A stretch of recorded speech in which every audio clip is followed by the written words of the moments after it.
नमस्कार, मी मायाज किचनमध्ये तुमच्या सगळ्यांचं स्वागत आहे। आज आपण झटपट चविष्ट असा मटार पनीरचा पराठा कसा करायचा ते बघणार आहोत। तर चला मग रेसिपीला सुरुवात करूया। गॅसवरती पॅन ठेवलेला आहे। पॅन गरम झाल्यानंतर यामध्ये आपल्याला 1 चमचा तूप घालायचं आहे। तूपच्या ऐवजी तुम्ही ते बटरचा सुद्धा वापर करू शकता। त्यानंतर यामध्ये आपल्याला 1 चमचा जिरं घालायचं आहे। जिरं घातल्यानंतर इथे मी 1 वाटी फ्रेश मटार घेतलेली आहे, ती घालायची आहे। आणि ही मटार आता आपल्याला साधारण 1 ते 2 मिनिटभर छान अशी परतून घ्यायची आहे। या मटारचा जो कच्चेपणा आहे तो कमी होण्यासाठी आपण साधारण 1 ते 2 मिनिटभर छान परतून घेऊया।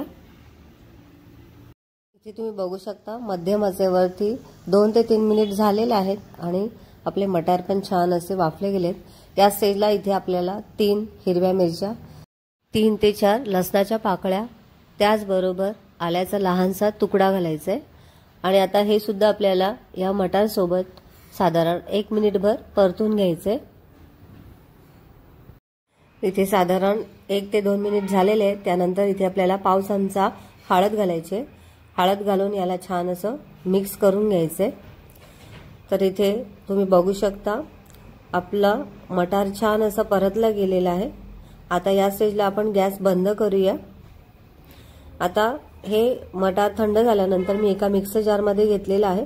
यामध्ये आता आपल्याला 1 चमचा धनापूड घालायचे, त्याचबरोबर 1 चमचा इथे मी किचन किंग मसाला घेतलेला आहे। तुम्ही हवं तर इथे गरम मसाल्याचा वापर करू शकता। त्याचबरोबर चवीनुसार मीठ घालायचे आणि थोडीशी कोथिंबीर घालायची। आणि आता आपण यात पाणी न घालता छान असं आपण जाडसर असं आपण वाटून घ्यायचे।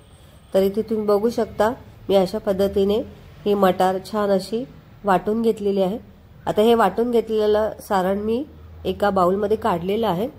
आता इथे साधारण 150 ग्रॅम मी पनीर घेतलेलं आहे। हा पनीर आता यामध्ये आपल्याला किसून घ्यायचा आहे।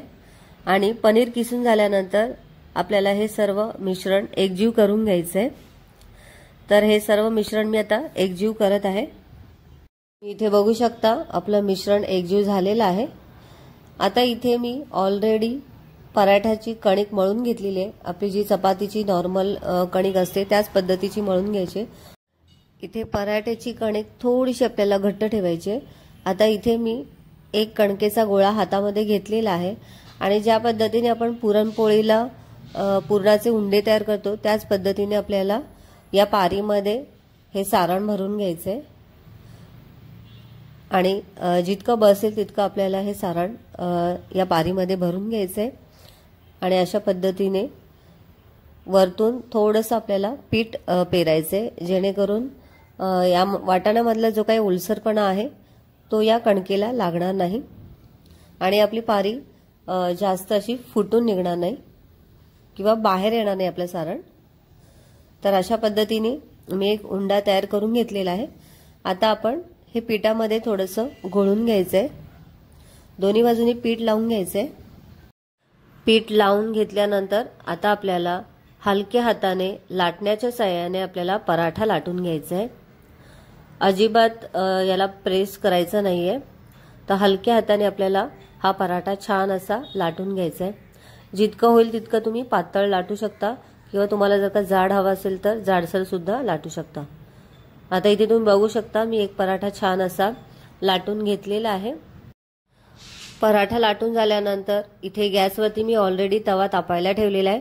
यावरती आता आपला पराठा सोडायचा आहे आणि गॅसची फ्लेम आपल्याला मीडियम ठेवायची। मीडियम फ्लेमवरती आपल्याला हा पराठा भाजून घ्यायचा आहे आणि साइडनी तूप सोडायचंय किंवा तेल सोडायचंय आणि खालची बाजू छान अशी भाजल्यानंतरच आपण आता ह्याला पलटून घ्यायचंय आणि दोन्ही बाजूनी खरपूस असा आपल्याला हा पराठा भाजून घ्यायचा आहे आणि लागेल तसं आपल्याला याला तूप किंवा तेल लावून घ्यायचंय।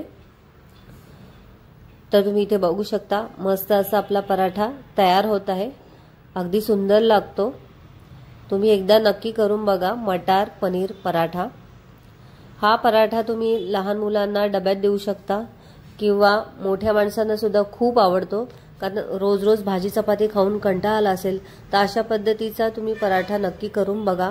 नाश्त्यासाठी सुद्धा हा ऑप्शन खूप छान आहे, तर तुम्ही नक्की करून बघा। आता सर्व पराठे मी अशाच पद्धतीने करून घेते। सर्व पराठे आपले तयार आहेत, सर्व करून घेऊया।